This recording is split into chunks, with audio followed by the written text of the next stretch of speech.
The text message lit up my phone screen like an unwanted ghost from the past. Saw your sister today. She's not doing well. Thought you should know. I stared at those words from Logan, someone I hadn't spoken to in years, and felt my carefully constructed world wobble on its axis. My name is Mara, and my twin sister Soleil hasn't been part of my life for the past 3 years. Not since she destroyed everything I held dear with a few carefully crafted lies. Earth to Mara! Luna waved her hand in front of my face, nearly knocking over her coffee cup. We were sitting in our usual spot at Cornerstone Cafe, where we met every Thursday to discuss freelance projects. You look like you've seen a ghost. Something like that, I muttered, sliding my phone across the table. Luna's eyes widened as she read the message. Oh shit. Are you going to respond? Delete and block, like always. I took a sip of my now lukewarm latte, trying to ignore the tremor in my hands. I've got enough on my plate with the Morrison website launch next week. You can't avoid her forever, you know. She's still your twin. Watch me. I pulled up my laptop, determined to focus on work, but the memories crashed through anyway. The last family dinner, the accusations, my mother's tears, my father's disappointment. Remember what happened last time? I asked, my fingers hovering motionless over the keyboard. When she told everyone I'd stolen money from Dad's business to fund my drug habit. The same week she miraculously saved the company from an accounting error she'd discovered. Luna reached across the table and squeezed my hand. That was awful. But you've built a new life now. A successful one. Yeah, and I'd like to keep it that way. My phone buzzed again. Another message from Logan. She's asking about you. Fuck this, I muttered, shoving back from the table. I need some air. Outside, the autumn wind whipped my hair around my face as I paced the sidewalk. A familiar voice called out, stopping me in my tracks. Mara, is that really you? I turned to see Stefan jogging across the street, his usual messenger bag bouncing against his hip. He'd been my rock during the fallout with my family, the only one who'd known me well enough to see through Soleil's lies. Hey, I managed, trying to force a smile. Bad timing? I know that look, he said, studying my face. What's she done now? I showed him the messages. His jaw tightened as he read them. Logan reached out to you? That's interesting, Stefan mused, considering his history with Soleil's investment scheme. What investment scheme? You haven't heard? It's all over the local business circles.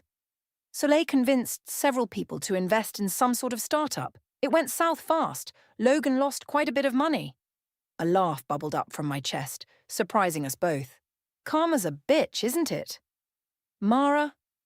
Stefan's voice held a warning note. Don't worry, I'm not going to do anything stupid. I leaned against the brick wall of the cafe, closing my eyes. But you have to admit, it's a little satisfying. Your mom called me last week, Stefan said quietly. Asked how you were doing. My eyes snapped open. What did you tell her? The truth. That you're doing great. That your design business is taking off. That you're stronger than ever. She could have asked me herself. Maybe she's afraid you won't answer. Maybe she should have believed me 3 years ago instead of her perfect daughter. The bitterness in my voice surprised even me. Luna appeared in the doorway of the cafe, holding my laptop bag. Your 2 o'clock client is calling. Right. I straightened up, pulling my professional mask back into place. Thanks for the heads up about Soleil, Stefan. But I've got work to do. Just be careful, okay? Stefan caught my arm as I turned to leave. Whatever's happening with her, it might affect you too. Not anymore, I said firmly. But as I walked back into the cafe, Logan's words echoed in my mind. She's not doing well. She's asking about you. For the first time in 3 years, I saved the messages instead of deleting them. Something told me this wasn't over. Not by a long shot. Luna watched me gather my things, concern etched on her face. You okay? I'm fine, I lied, slinging my bag over my shoulder. It's just another Thursday, right? But as I headed to my car, my phone buzzed one final time. A new message, this one from an unknown number. Mara, please, I need your help. S. I stood there, key in hand, while my past and present collided in 12 simple words. And despite everything inside me screaming to ignore it, I knew my carefully constructed piece was about to shatter. She lost everything. Stefan's voice crackled through my phone speaker as I paced my home office. The startup was a scam from the beginning. She convinced 20 people to invest, including Logan and 2 of your dad's business partners. I sank into my desk chair, staring at the string of desperate texts Soleil had sent over the past 3 days. How much? Close to 2 million total. Logan lost 300,000 alone. Jesus Christ. I rubbed my temples, feeling a headache building. And Dad? He didn't invest, thank God, but his reputation took a hit since she used his name to convince others to buy in. My laptop pinged with a new email notification, another potential client reaching out for design work. My business was thriving, built from scratch after Soleil's lies had cost me my position at our father's company. The irony wasn't lost on me. There's more, Stefan continued. She's being investigated for fraud. Logan and the others filed complaints. A knock at my door made me jump. Luna stood in the doorway holding 2 cups of coffee. Stefan, I'll call you back, I said, ending the call. Luna, what are you doing here? Bringing reinforcements. She set a cup in front of me. You weren't at our morning meeting and you're never late. I got worried. I showed her Soleil's latest message. Please meet me. I'll explain everything. I know I don't deserve it, but I'm begging you. Are you going to? I don't know. I took a sip of coffee, grateful for its warmth. Part of me wants to watch her crash and burn. And the other part? Before I could answer, my phone rang. Unknown number. My heart jumped to my throat. Hello? Mara? My mother's voice, thick with tears. Have you heard from your sister? I gripped the coffee cup tighter. Mum, she's not answering her phone. The police came to the house this morning asking questions. Your father is beside himself. Why are you calling me? The words came out sharper than intended. You haven't bothered for 3 years. A pause. I know. I should have listened to you back then. But right now, I'm worried about Soleil. If she contacts you... You mean like she has been for the past 3 days? I cut in. While I've been ignoring her? Oh, thank God. Mom's relief was palpable. Please, honey, just talk to her. She needs help. Like I needed help when she destroyed my life? The bitter laugh escaped before I could stop it. That's rich, Mom. Luna touched my arm, a silent reminder to breathe. I deserve that, Mom said quietly, but please, she's still your sister. After I hung up, Luna studied my face.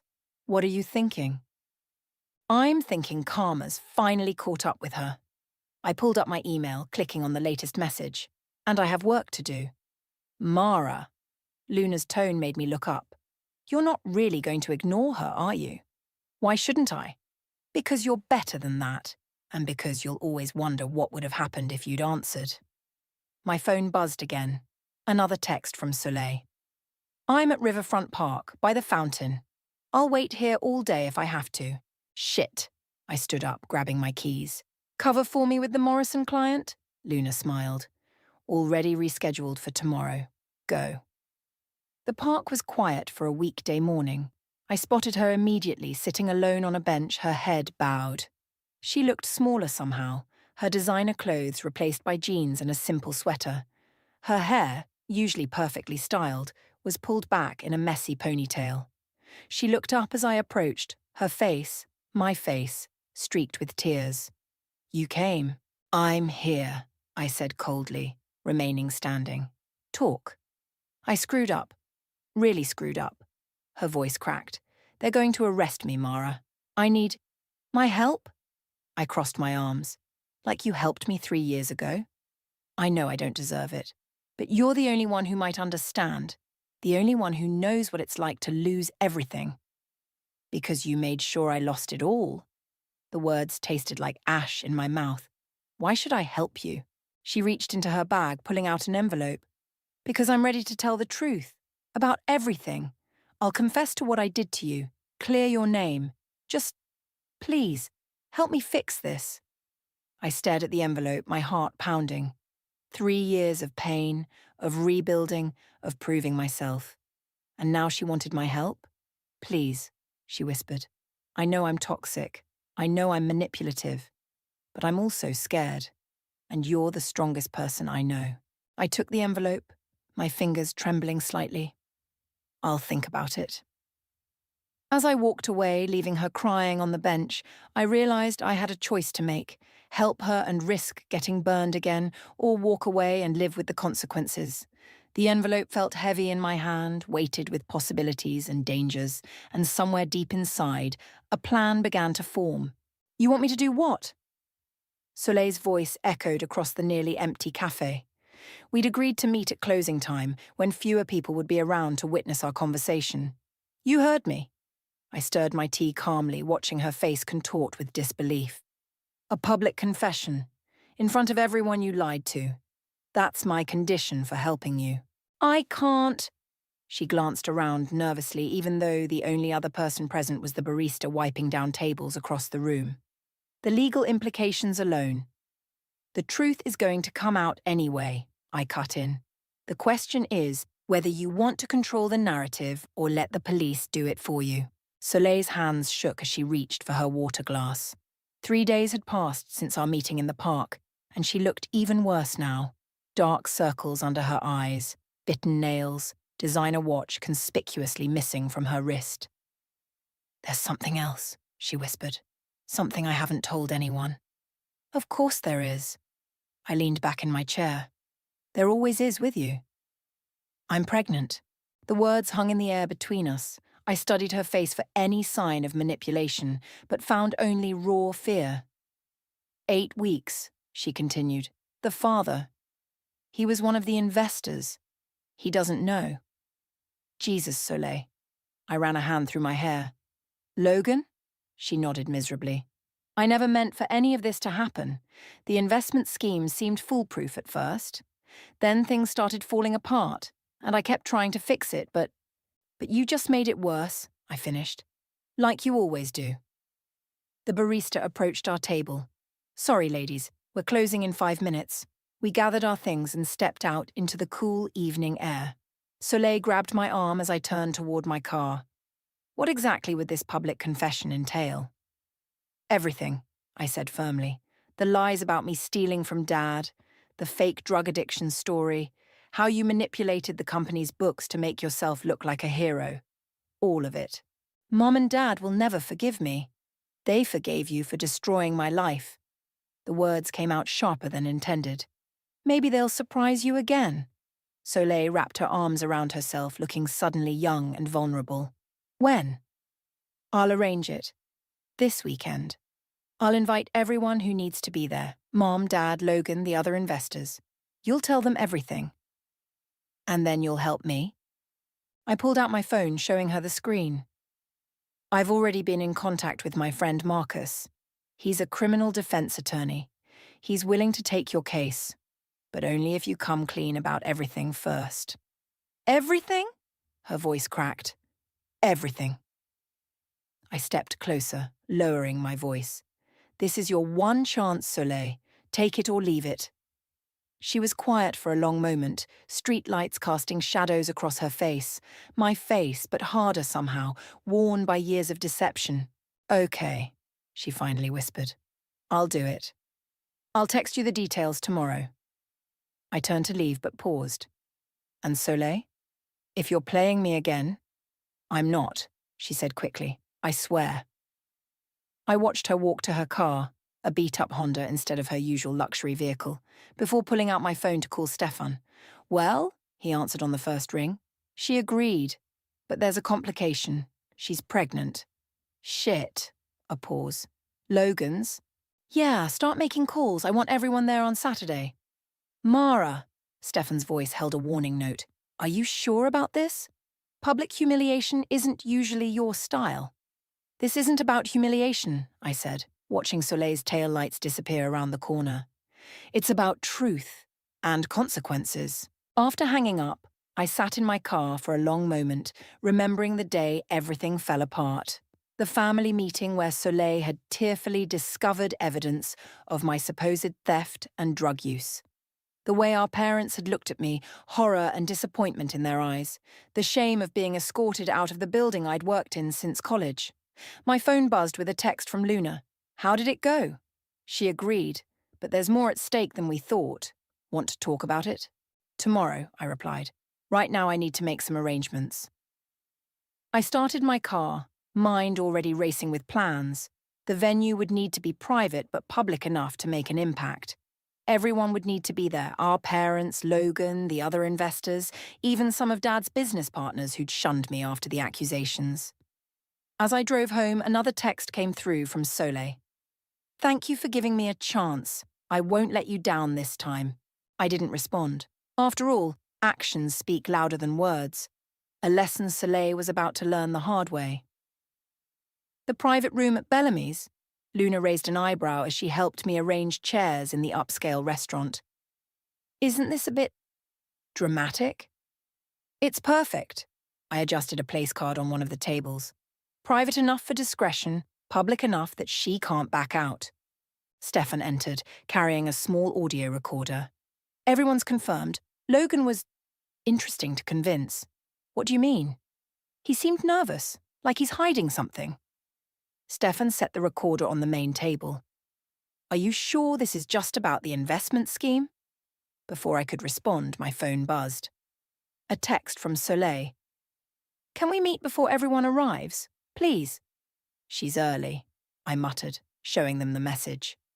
Luna squeezed my arm. Want us to stay? No. I need to handle this alone. I straightened my blazer. But stick close? They nodded, heading toward the bar area as I texted Soleil back. 5 minutes later, she slipped into the room, looking pale in a simple black dress. There's something you need to know, she said without preamble, about Logan. If you're having second thoughts, he knew. She sank into a chair.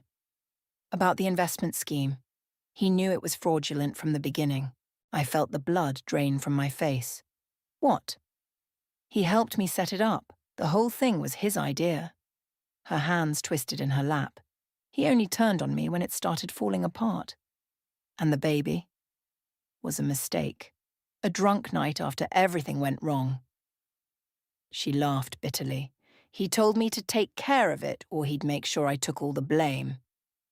I sat down heavily. Why are you telling me this now? Because... She met my eyes.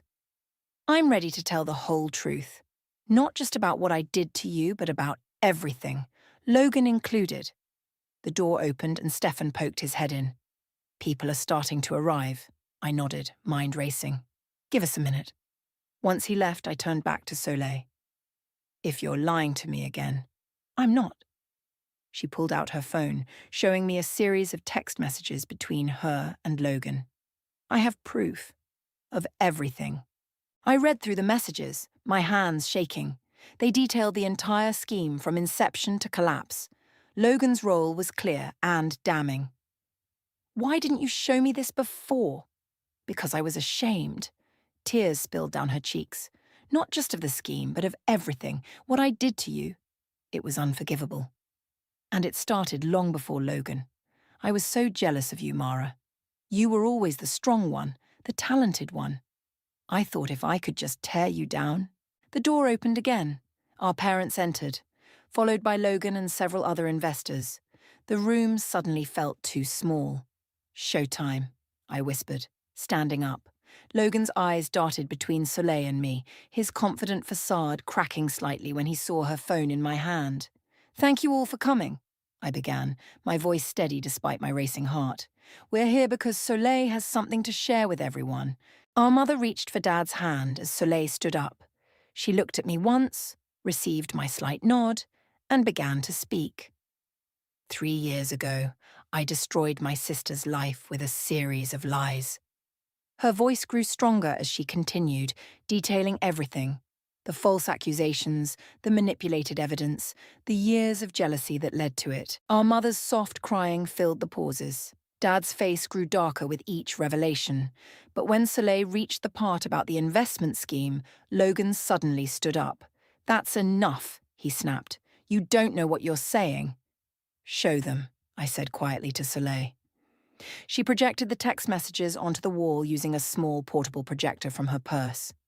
Logan's face went white as his own words appeared for all to see. "You set this up?" One of the investors stood, pointing at Logan. "You orchestrated the whole thing?" The room erupted into chaos.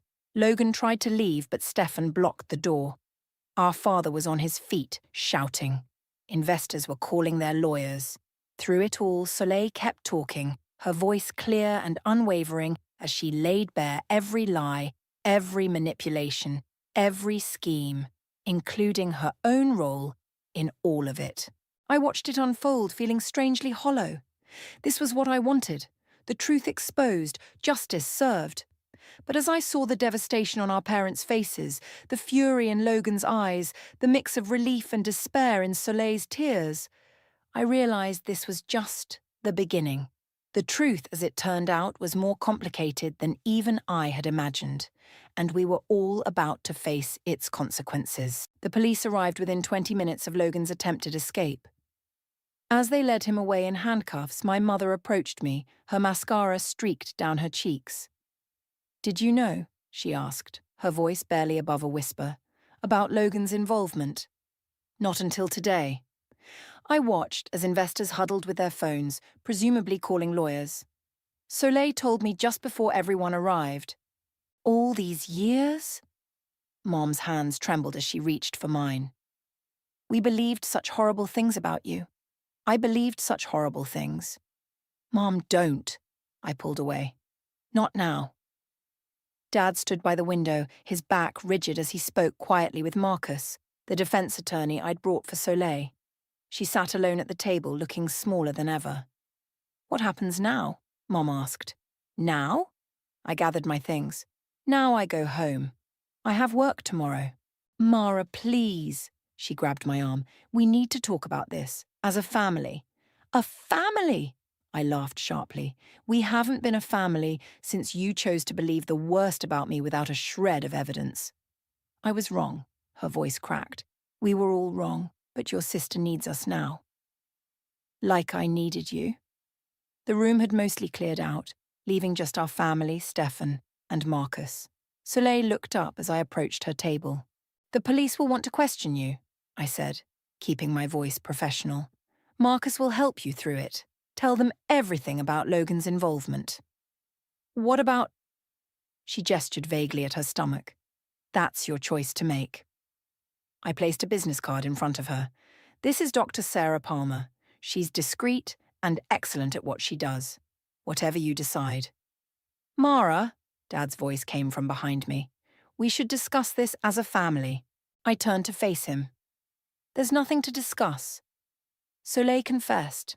"Logan's arrested. The truth is out. That's what I wanted." "And what about forgiveness?" Mom asked softly. "Forgiveness?"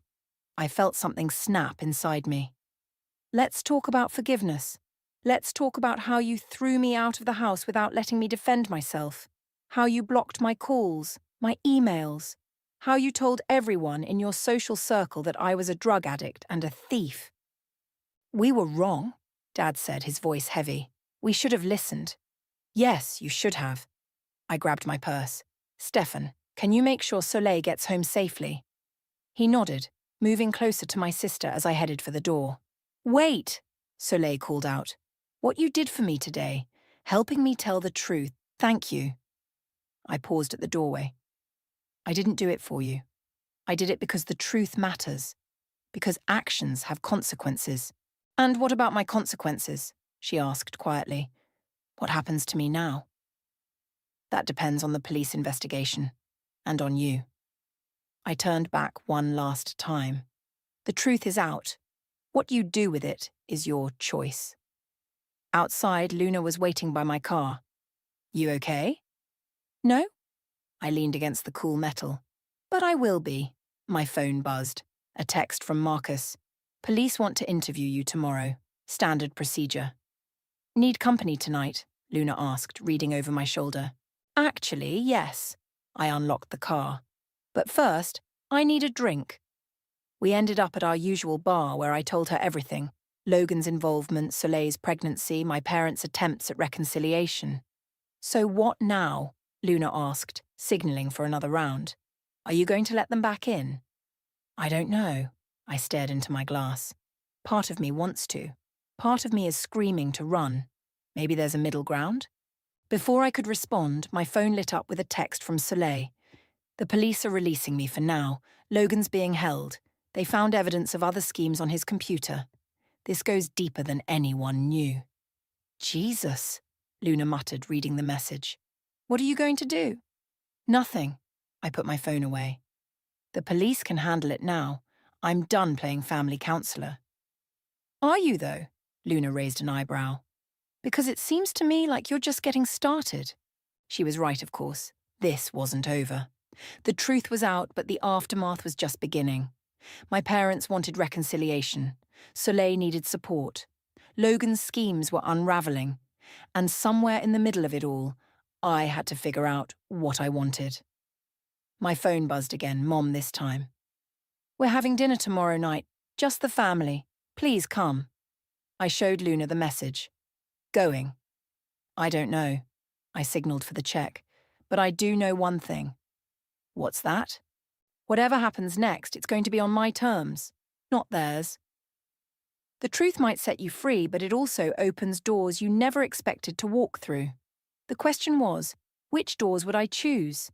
The family home looked exactly the same. Pristine lawn, gleaming windows, perfect roses climbing the trellis. I sat in my car for 10 minutes before finding the courage to walk up the familiar path. Soleil opened the door before I could knock. You came. I'm not staying long. I stepped past her into the foyer, the scent of Mom's signature lasagna filling the air. I have an early meeting tomorrow. Mara! Mom emerged from the kitchen, wiping her hands on her apron. She moved to hug me but stopped short when I stiffened. We're so glad you're here. Dad appeared from his study, looking older than I remembered. The detective called today. They found evidence of Logan's schemes going back 5 years. Can we not talk about that? Soleil wrapped her arms around herself. Just for tonight? Actually, we need to. I placed my bag on the entry table. Because I got some interesting calls today. Everyone turned to look at me. 3 more people came forward, I continued, all claiming Logan scammed them before he met you, Soleil. And they all mentioned something interesting, a partner who helped him, a woman. Soleil's face went white. Mara. Don't. I held up my hand. Just tell me the truth. Were you working with him before the investment scheme? Before what you did to me? Soleil? Mom's voice shook. What is she talking about? My sister sank onto the stairs, tears streaming down her face. I met Logan 4 years ago. He showed me how easy it was to manipulate people, to take their money. The investment scheme wasn't our first con, it was just our biggest. And destroying my life? I asked quietly. Was that part of the con too? No, she looked up desperately. That was all me. My jealousy, my weakness. Logan didn't even know about it until after. Dad leaned heavily against the wall. How much money are we talking about? With all the schemes combined? Soleil wiped her eyes. Almost 4 million. Mom stumbled, catching herself on the banister. Oh my God. I'm telling the police everything, Soleil said quickly. About all of it. That's why I needed your help, Mara. Not just for the recent scheme, but for all of it. I can't live with the lies anymore. I sat down on the bottom step, keeping distance between us. Why now? Why not come clean years ago? Because I'm pregnant, she touched her stomach, and I don't want my child to have a mother who lives on lies, like I've been doing. Pregnant? Mom gasped. By Logan? Yes. Soleil's voice was barely audible. I have an appointment with Dr. Palmer tomorrow to discuss options. The silence that followed was deafening. Dad disappeared into his study, returning moments later with a glass of scotch. Mom sank into an armchair, looking shell-shocked. I'll go with you, I found myself saying, to the appointment. Everyone stared at me. Why would you do that? Soleil asked. After everything? Because you're finally telling the truth. And because... I took a deep breath. Because I know what it's like to face life-changing decisions alone. Mom started crying softly. Dad set down his glass and cleared his throat. The police will want to know about the other victims, he said. It could mean more charges. I know. Soleil straightened her shoulders. I'm ready to face the consequences. All of them. What about the baby? Mom asked. That's Soleil's decision, I cut in before anyone could say more. Not a family vote. When did you become so strong? Soleil asked quietly. When you forced me to be. I stood up. I should go. Stay, Mom pleaded. Please, we haven't even eaten. Another time? I picked up my bag. I need to process all this. At the door, Soleil caught my arm. The appointment's at 10 tomorrow. You don't have to. I'll be there at 9:30. I met her eyes, my eyes, but filled with a pain I'd never seen before. And Soleil, no more lies, about anything. I promise. As I drove home, my phone lit up with texts from Stefan and Luna, asking how it went. I ignored them, too overwhelmed to respond. The truth about Soleil was worse than I'd imagined, but her willingness to face it, that was unexpected.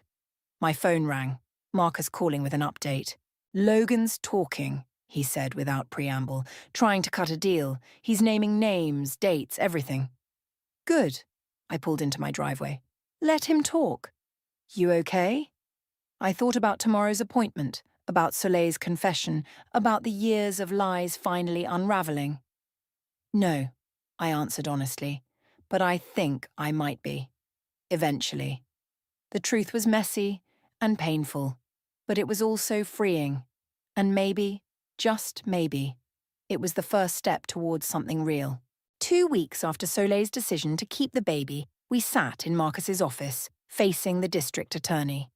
The room felt too small for the weight of the moment. Full cooperation, the DA said, reviewing the papers in front of her. Names, dates, bank records, in exchange for a reduced sentence. How reduced? I asked, while Soleil gripped the arms of her chair.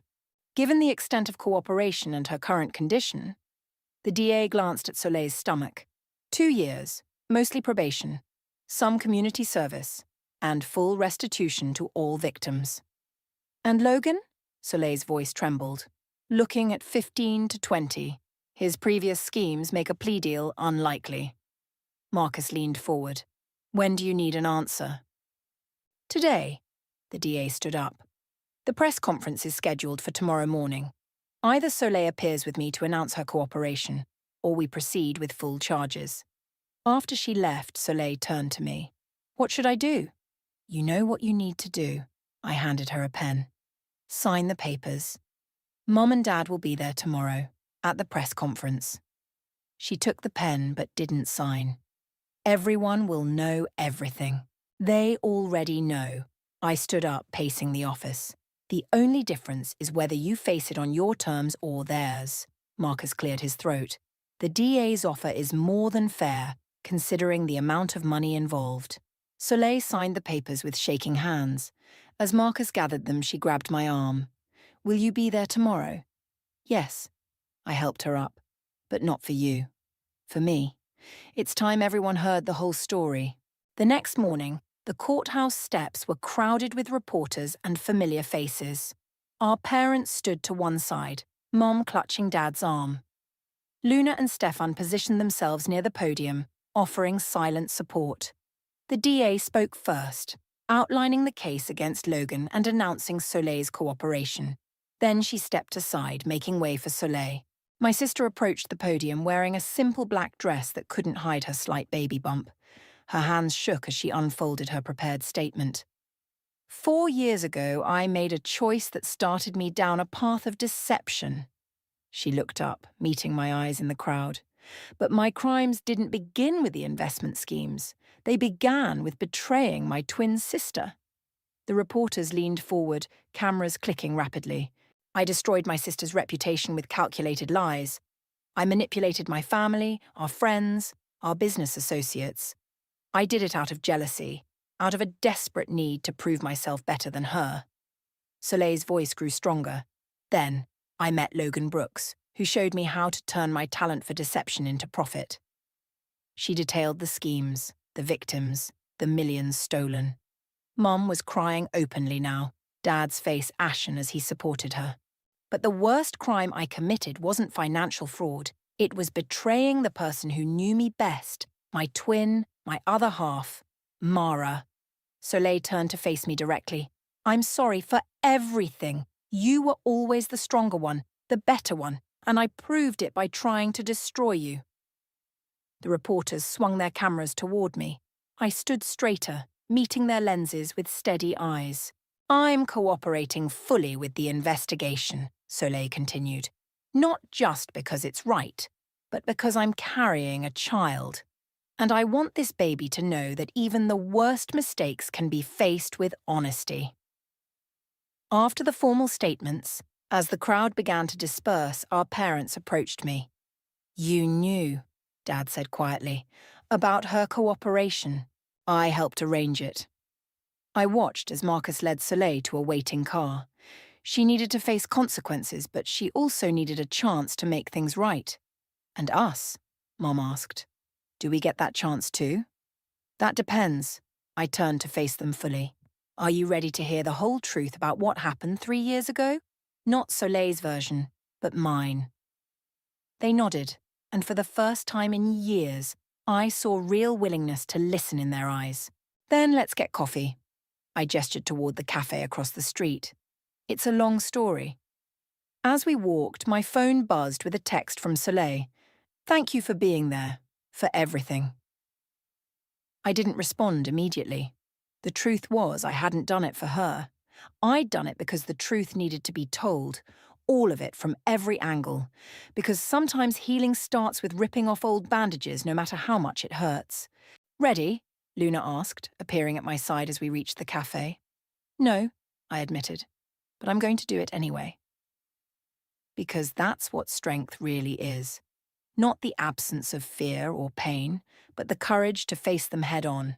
Soleil had finally learned that lesson. Now it was our parents' turn. The nursery walls were still bare as I helped Soleil assemble the crib.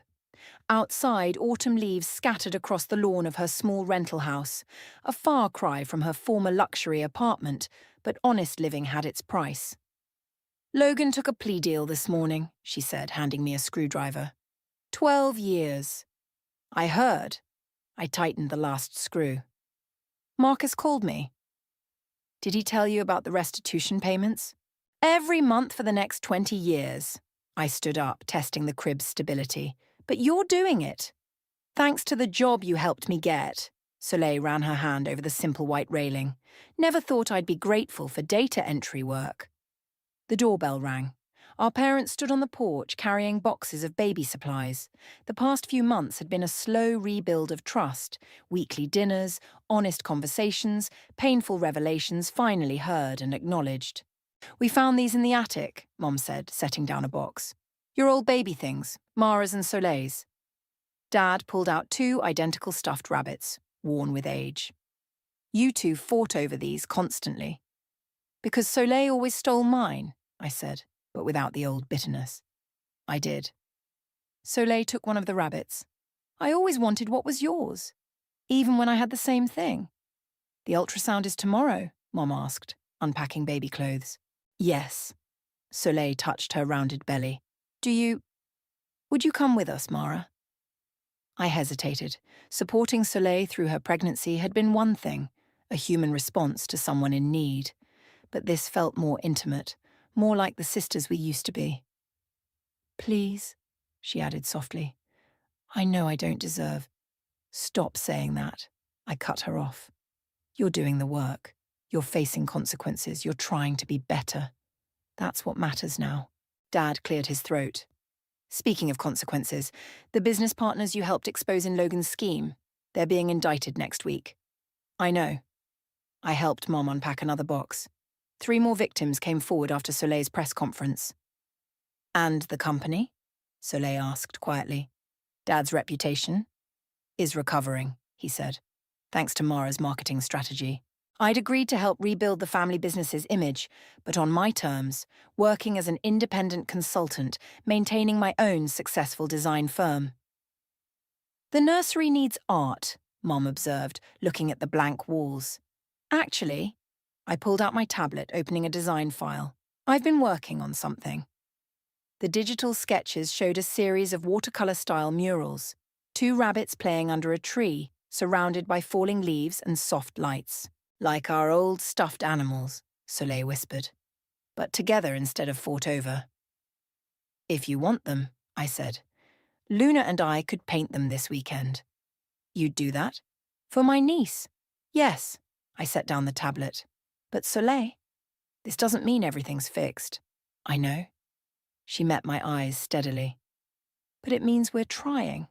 All of us. Dad picked up the old rabbits, holding them out to us. Maybe these belong together too, like they were always meant to be. I took mine, or maybe it was Soleil's. After all these years, who could tell? The soft fur felt familiar under my fingers. The baby's kicking, Soleil suddenly said. Here. She reached for my hand. I let her place it on her belly, feeling the strong movement beneath. She's going to be fierce, I said, like her mom learned to be. Like her aunt always was, Soleil corrected. Mom wiped tears from her eyes as she watched us. Dad pretended to be very interested in the crib assembly instructions. What time tomorrow? I asked, stepping back. 10. Soleil clutched her rabbit. You'll come? I'll be there at 9:30. I gathered my things. With coffee. Real coffee for me, decaf for you. At the door, I turned back one last time. The nursery was still a work in progress, like all of us, like our relationships, like the truth we were still learning to tell and accept. Mara, Soleil called. Thank you, not just for tomorrow, for showing me what strength really looks like. I nodded, unable to speak past the sudden tightness in my throat.